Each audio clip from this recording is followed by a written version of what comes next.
11:15 at the top, but they're going to be so, and he's supposed to be there. So obviously, I don't think it's going to be like Marvel Square for me.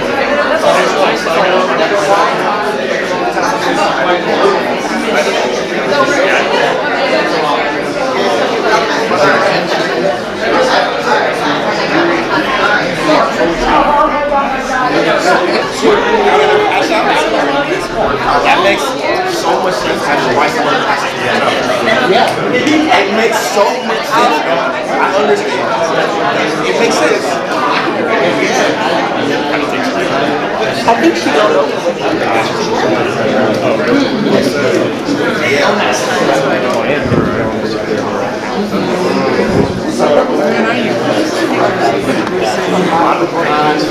How you doing? What's up, man? Good. Yeah. Tell her she's the second seat from the end in the front row. By the podium.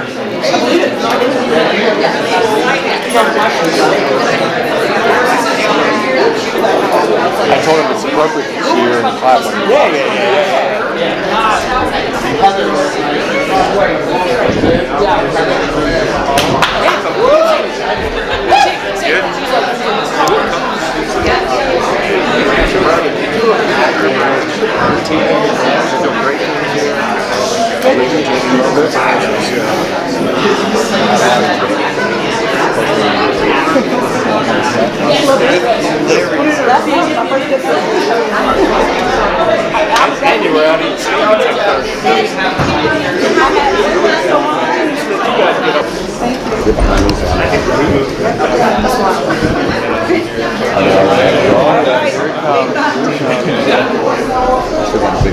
You want to test this out real quick?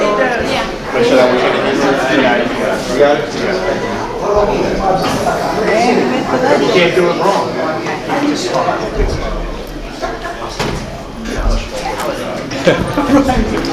Bottom of the night.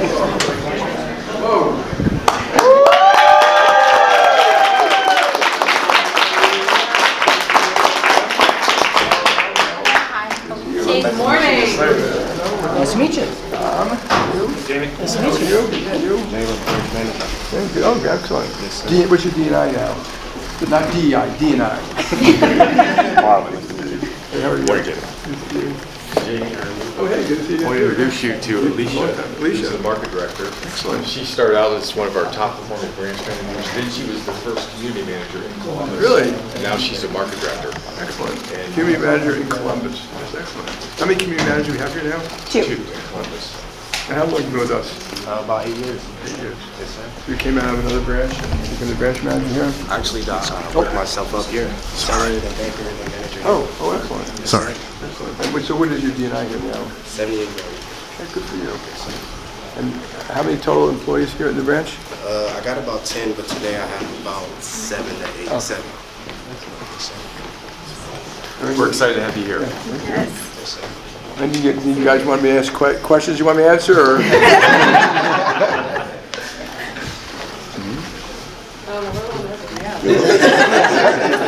Are you excited to be here?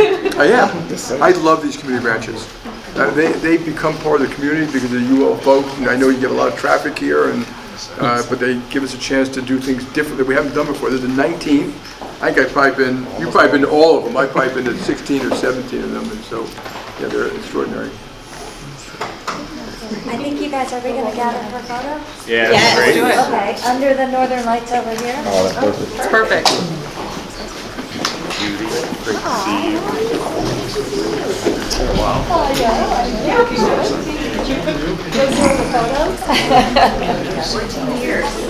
So now the community are community managers in each other's community, and then we start something called the small business consultant. Do we have a small business consultant here? I think we do. Where we advise small businesses how to do a better job. It might be budgeting or signing a contract or how to save money or where to open your second restaurant or store or something like that. So, it's been great. Part of what makes America great, trying to do a better job for our society. You spoke to the business audience this morning at the breakfast, and so what would you like to say to the Linden community here? Yeah, look, we're here permanently. You know, JPMorgan is not a fair weather friend. You know, every community is different, and we want to be part of it here. And there's evidence that when we come into town that help other businesses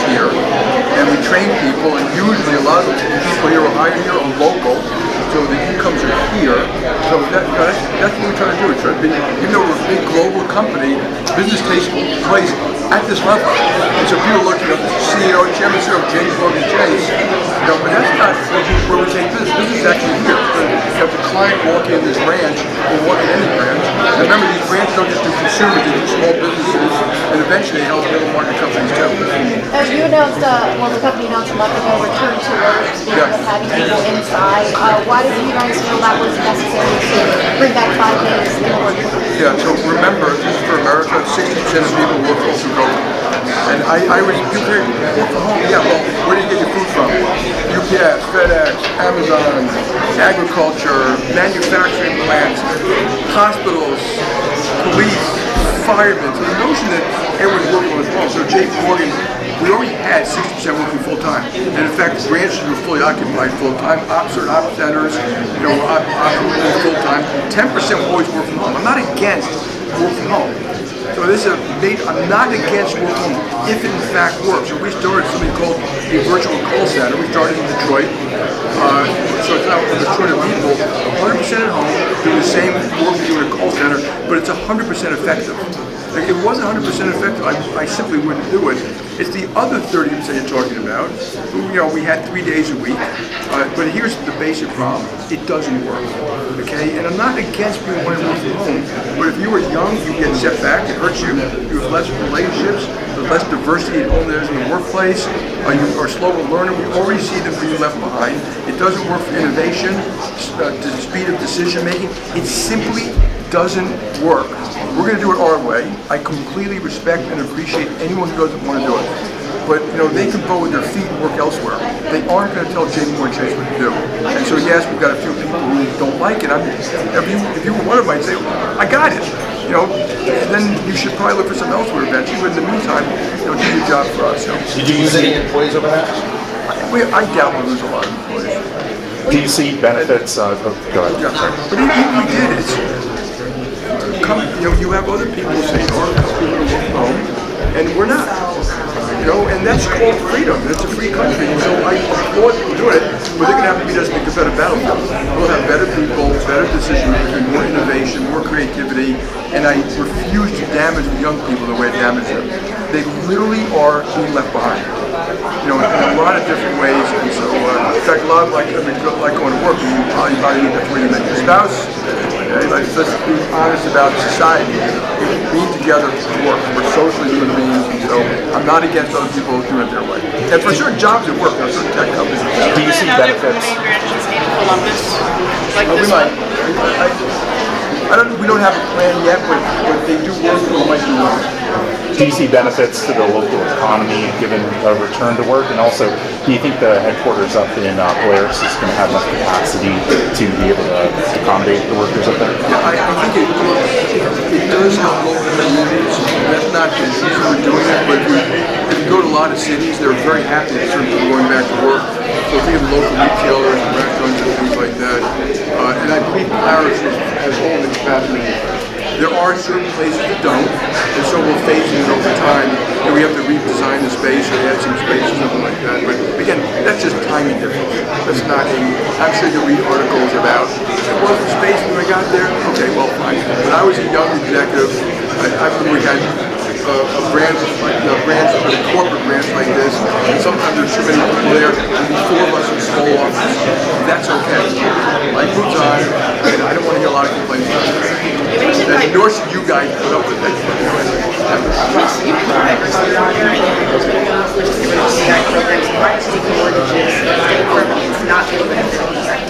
Yeah, so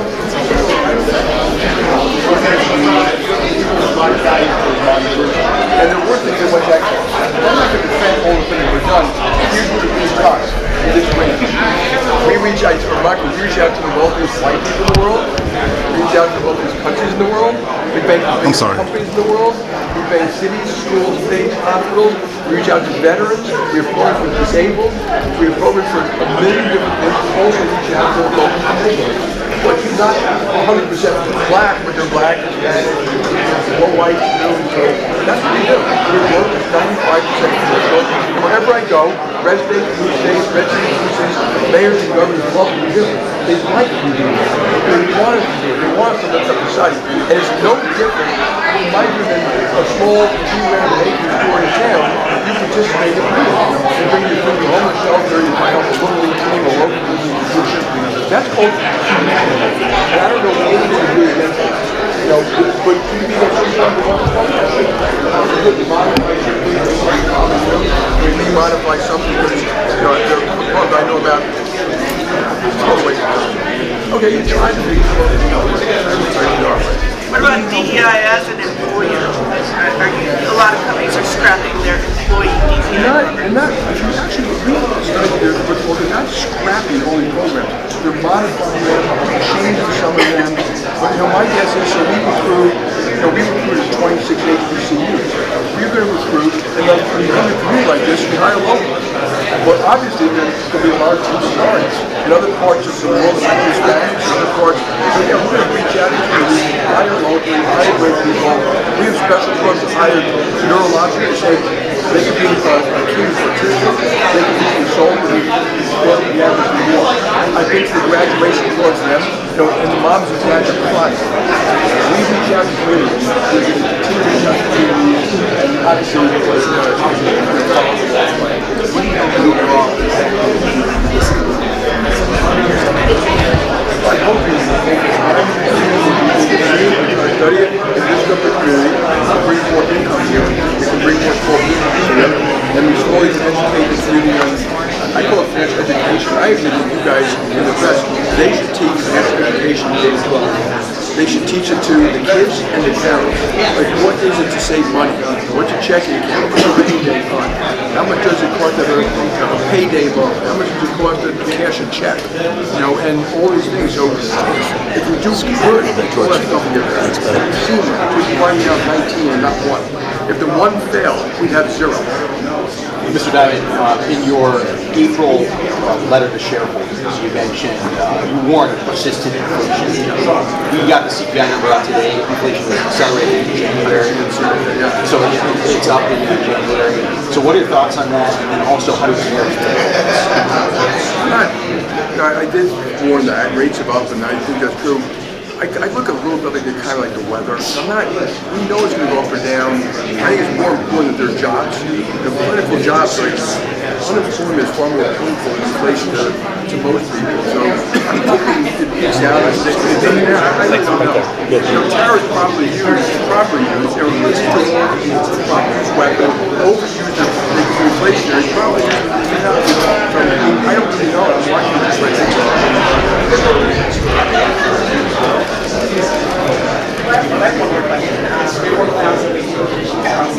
What local financial institutions could involve in trying to buy a home? So we are probably the largest housing bank in the country. I already mentioned cities, schools, states, universities, hospitals. So we're deeply embedded in these communities. If you get the list of all the stuff we do here, you'd be surprised. So affordable housing, multiple problems. First of all, often slow. It's not my backyard. You can't build a second story. You can't rent out your basement. You can't build here. You can't build there. So sometimes low, sometimes federal. But you know, we need more housing. But I'll tell you a problem with regulation. You know, people say anti-regulation, deregulation. It's really proper regulation. Home regulation for food, banks, stuff like that. But the regulation for mortgages make mortgage for $200,000 mortgage makes it probably 100 basis points more expensive because they're excessive. They don't save risk. You know, it's a problem. But if you save 100 basis points, you have a lot more people who buy that starter home. And starter homes have less not in my backyard problem than building homes in communities already there. And so it free up rental units and stuff like that. So there are a lot of things to do to fix some of these problems. Guys, we have time for one more final thought, local question before the press conference. Where are you going to eat after this? I don't know where. I'm actually going to Polaris to do a town hall, and then we do have a lunch somewhere. And then I'm going to Atlanta, and then I'm going to D.C. The five. One of my favorite things about Columbus is how private and public partners work together to solve problems to help make this community the best it can be. We are led in this effort by our great mayor, Andrew Ginther. Please welcome him.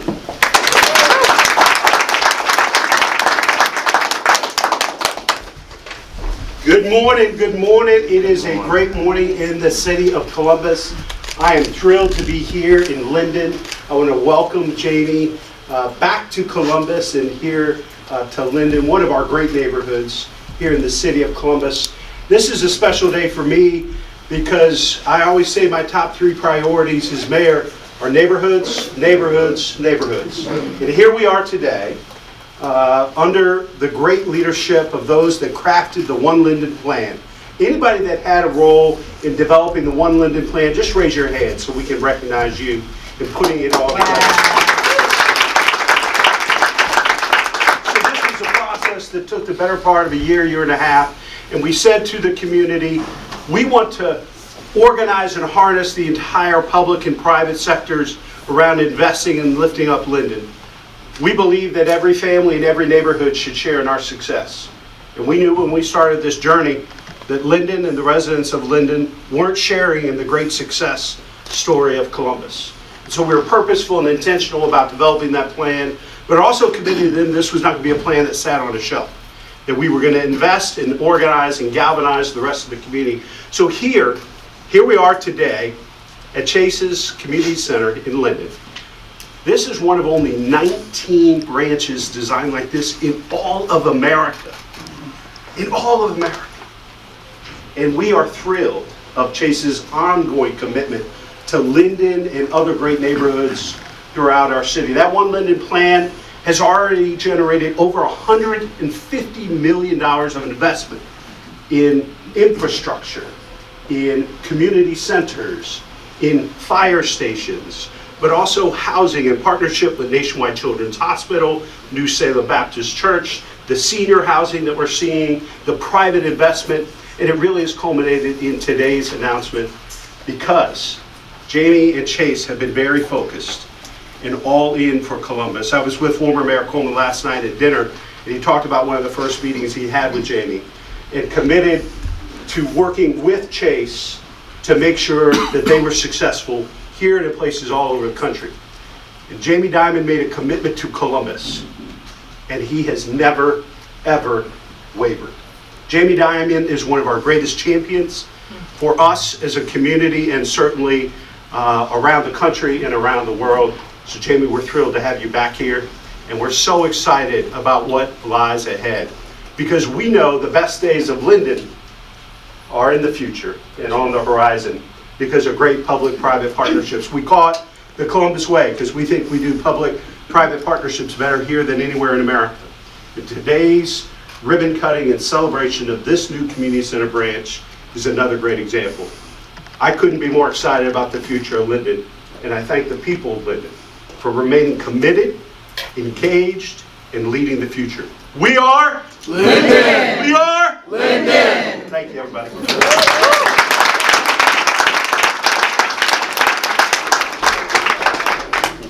Thank you, Mayor Ginther. This work couldn't happen without the support of our community partners, including the Columbus Urban League. Please join me in welcoming President Stephanie Hightower.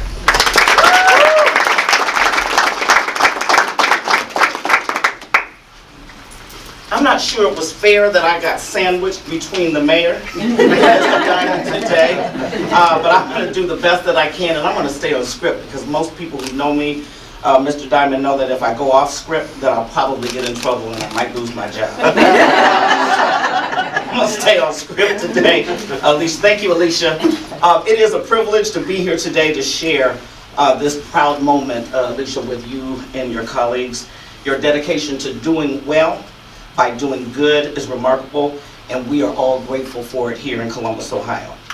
Smart business minds know that the more customers you touch, the greater your profits, the stronger your positive impact on employees and the community and the region's GDP. Your Columbus Urban League has also been laser focused on this point. So much that we commissioned a study by Bill Lafayette of Regionomics and simply asked the question, what economic impact can we generate if more people can fully participate in Central Ohio's economy? The answer, in human terms, which is our currency at the Columbus Urban League, was that we could help 153,000 more people join the workforce and lift 42,000 families out of poverty over the next 10 years. In dollars and cents, that amounts to about $42 billion in addition to our regional GDP. I know that's a goal and a vision that matters to the mayor and all of us. And you might be happy to know, Mr. Dimon, that to explain our vision, we resorted to the highest form of flattery, imitation. So last November at our annual Empowerment Day theme, our Empowerment Day theme was a business imperative, why Central Ohio must create an inclusive economy. And guess where we got that idea of that theme? We borrowed it from Mr. Dimon, who said, making the economy work for more people is not a moral obligation, it is a business imperative. And by the way, Chase also received our coveted Empowerment Day Award that year as well. Chase has been an innovative and committed partner throughout my 14 years as CEO and president of Columbus Urban League. We are incredibly grateful for Chase's thought leadership and the on-the-ground Chase's partners, such as the market president and my board member, Brandon Nelson, who's not here. I think he's back at Polaris getting ready for you guys. Global Philanthropy Vice President, Courtney Filato, who has also been a tremendous partner, and Alicia Jones, who comes and does financial literacy for our Business Women's Center at the Columbus Urban League. They've been extremely instrumental in helping us to launch and continuously improve our wealth building strategies. You hear what I said? Wealth building strategies that increase financial literacy, raise credit scores, cultivate entrepreneurs, and grow small businesses. In fact, we're talking about return on investments. So I'm excited to share a few facts just to let you know, Mr. Dimon, that we're putting our money in the right places. So our home buyer education efforts resulted in $10.5 million in new mortgages and 60 new homes over the last 3 years. Come on, y'all need to give me some. Black folks, we got a lot of catching up to do. In that same time period, we taught 350 families how to better manage their money, increasing savings by an average of $500 and boosting credit scores 25 points on the average.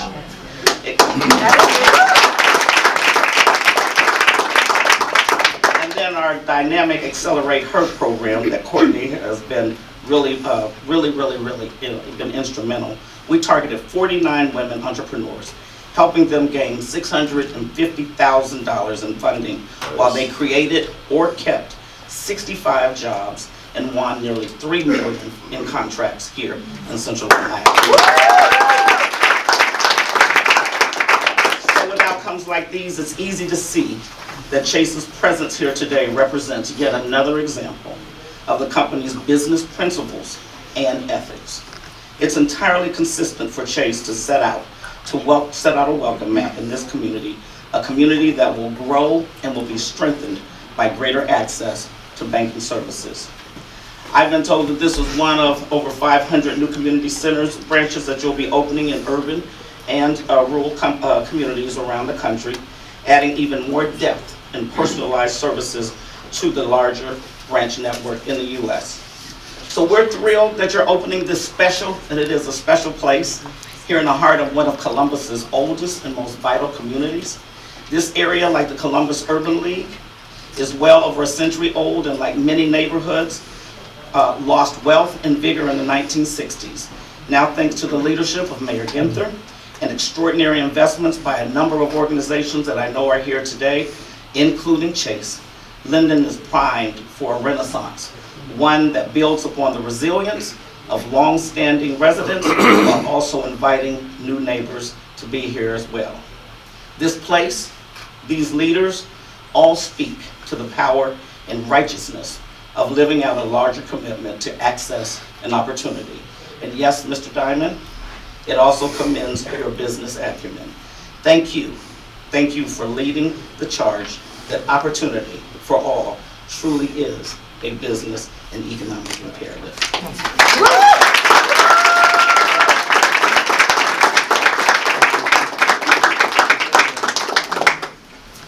Thank you, Stephanie.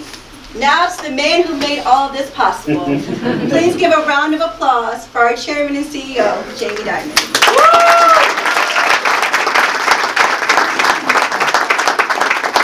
Okay, thank you for that, Mr. Mayor, Deputy.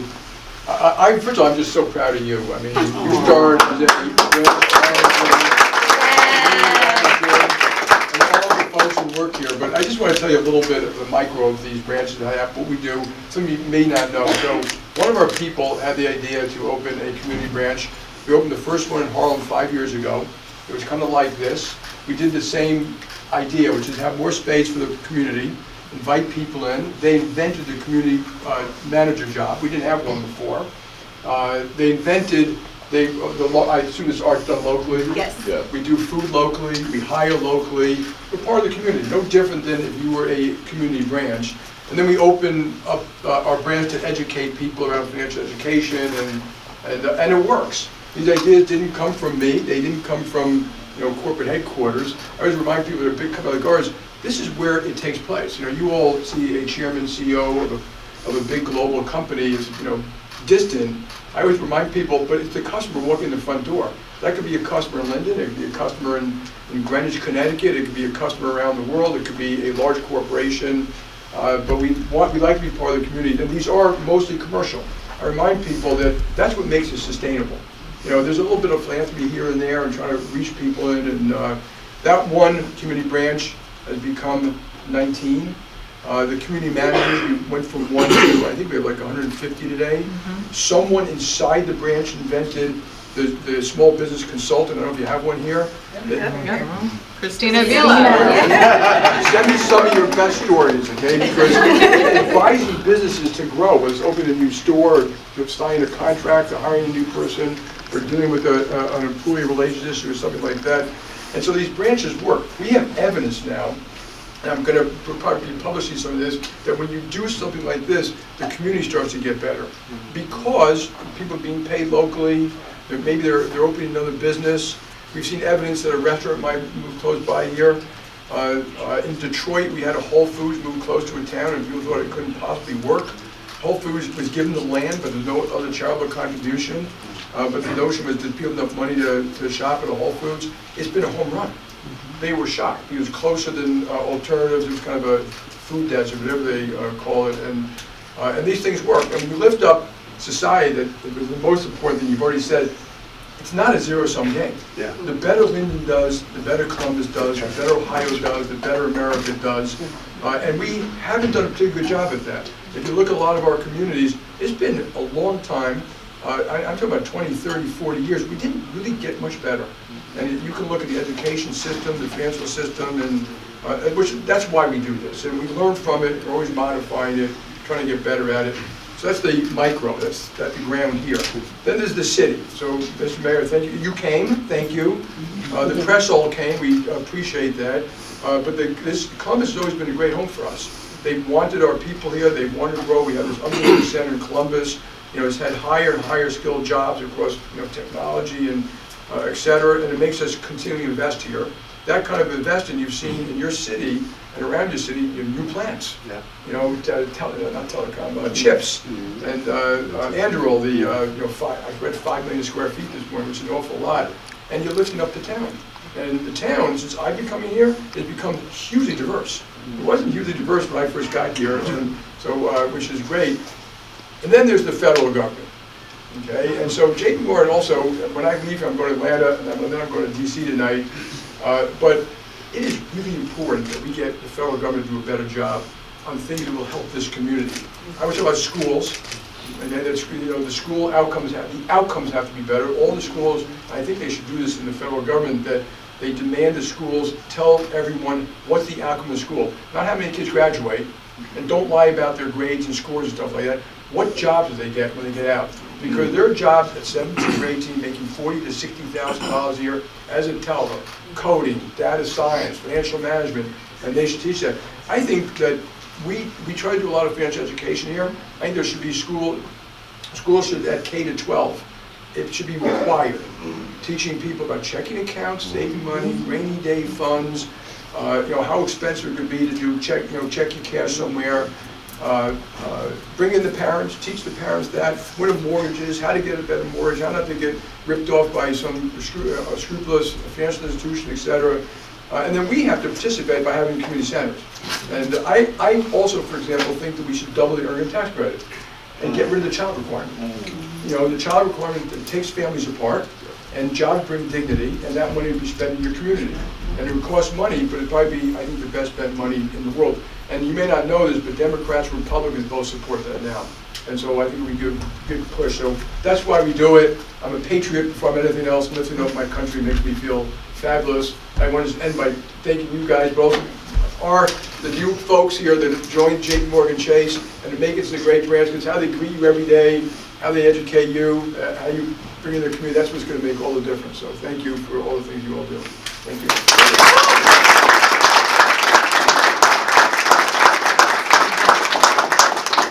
Thank you, Jamie. Before we head to the lobby for our ribbon cutting, we have a small gift for you. Marlon, Ralph. I'm sorry. We are best partners. I saw you guys right up there. You're better looking in person. Big smiles right here. That's great.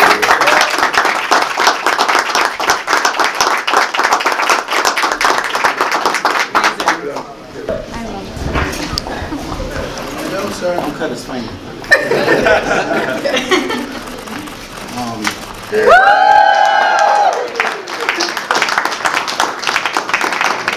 Very good.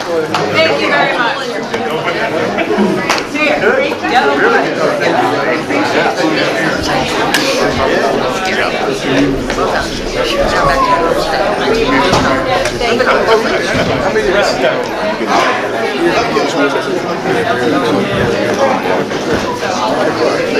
Jamie, if you don't mind, we'd love to get your picture with Mayor Ginther.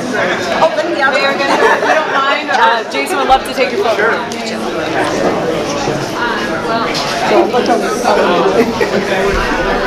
All right, right here, guys. 3, 2, 1.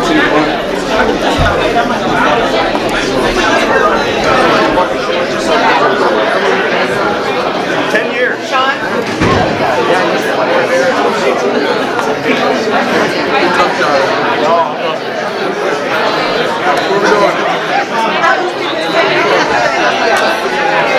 Where's Marlon? Marlon, why don't you and Erica get together? Yeah. You're fearless community managers here in Columbus.